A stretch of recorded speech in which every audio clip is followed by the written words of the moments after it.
ప్రభునందు ప్రియ సహోదరి సహోదరులకు ప్రభు అయిన యేసుక్రీస్తు నామమున మీ అందరికీ శుభవందనాలు తెలియజేస్తానండి. బెరాక ప్రేయర్ హౌస్ బీరంగూడ వారు నిర్వహించు అనుదిన ఆజ్ఞలకు మిమ్మల్ని అందరినీ ప్రేమపూర్వకంగా ఆహ్వానిస్తూ ఉన్నాను. దేవుడు మిమ్మల్ని అందరినీ కూడా బలపరుస్తున్నాడని నేను నమ్మి దేవుని స్తుతిస్తూ ఉన్నాను. ఈరోజు దేవుడు మనకిచ్చిన ఆజ్ఞ యోవేలు పుస్తకం 1వ అధ్యాయము 14వ వచనము నేను చదువుతున్నానండి. ఉపవాస దినము ప్రతిష్ఠించుడి, వ్రతదినము ఏర్పరచుడి, యెహోవాను బతిమాలు కొనుటకై పెద్దలను దేశములోని జనులందరినీ మీ దేవుడైన యెహోవా మందిరములో సమకూర్చుడి. దేవుడు ఈరోజు మనకి ఇచ్చిన ఆజ్ఞ ఏంటంటే ఉపవాస దినమును ప్రతిష్ఠించమని. ఎందుకంటే యెహోవాను బతిమాలు కొనుటకై ఆ ఉపవాస దినాన్ని ప్రతిష్ఠించమని దేవుడు మనకి ఈరోజు ఆజ్ఞాపిస్తూ ఉన్నాడు.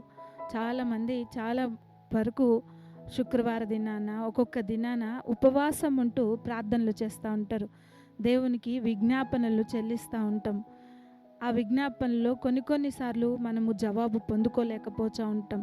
ఎందుకంటే ఆచారపూర్వకంగా ప్రార్థన చేసేవారు చాలామందిని చూస్తున్నాం. నిజముగా దేవుడు చేస్తాడు, ఇది తప్పకుండా నా జీవితంలో ఈ కార్యం చేస్తాడు, దేవుని చిత్తంలో ఇది ఉంటే నాకు నెరవేరుతుందని దేవుణ్ణి మనం అడిగినప్పుడు దేవుడు గొప్ప కార్యం మన జీవితంలో కూడా చేస్తాడు. ఈ రీతిగా ఉపవాస దినాన్ని ప్రతిష్ఠించి దేవుని బతిమలాడుకున్న ఒక వ్యక్తిని మీ ముందు పెట్టాలని ఈరోజు ఇష్టపడుతున్నాను. మనందరికీ తెలుసు ఎస్తేర్ గ్రంథంలో మొర్దెకై విషయమై.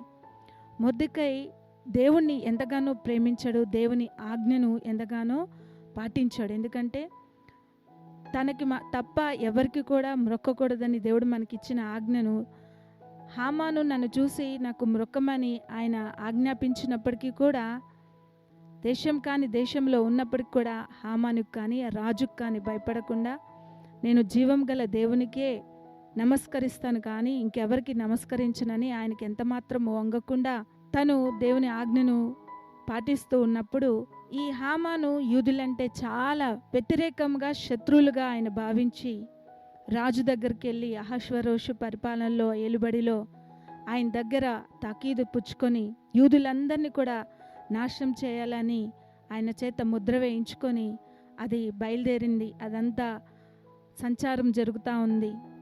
యూదులకు అది తెలిసి అందరు కూడా ఎంతగానో దేవుని సన్నిధిలో చేరి ఉపవాసం ఉండి ప్రార్థన చేస్తూ ఉన్నారు.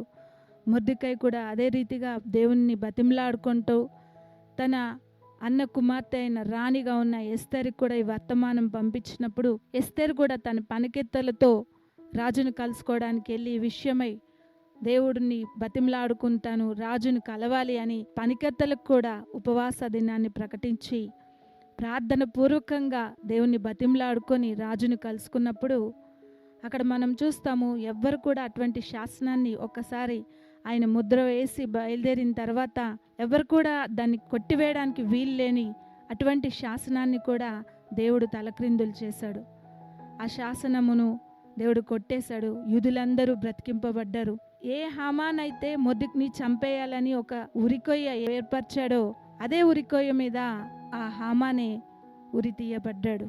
దేవుణ్ణి నిజముగా మనం బతిమలాడుకుంటే దేవుడు ఉన్నది లేనట్టుగా లేనిది ఉన్నట్టుగా చేయగల సమర్థుడు. ఆయనకు అసాధ్యమైనదంటూ ఏది లేదు. కాబట్టి దేవుణ్ణి మనము బతిమలాడుకుందాం. మన అవసరం ఉందంటే ఏ మనిషి దగ్గరికి వెళ్ళి వారిని ఎంత బతిమలాడినా దేవుడు వారి హృదయాన్ని కఠినపరిస్తే వారి నుంచి ఎటువంటి సహాయం రాదు. కానీ జీవం గల దేవుణ్ణి ఆయన పాదాలు పట్టుకొని నిజముగా నువ్వు బతిమలాడితే దేవుడు గొప్ప కార్యం మన జీవితంలో చేస్తాడు. కాబట్టి ఆయన్ని బ్రతిమాలుకునే వారిగా మనం ఉందాం.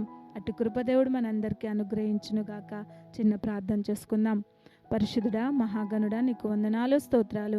ఉదయకాల సమయంలో ప్రభా మరో ఆజ్ఞతో మమ్మల్ని ప్రభా నిలబెట్టవు ప్రభా. దేవా ఉపవాస దినాన్ని ప్రతిష్ఠించమంటున్నావు. ఎందుకంటే నిన్ను బతిమలాడుకోవడానికి ప్రభా, నిన్ను బతిమలాడుకుంటే ప్రభా అసాధ్యమైన కార్యములు మాకు ఇంకా జరగవు అన్న కార్యములు కూడా మేము పొందుకోగలము ప్రభా.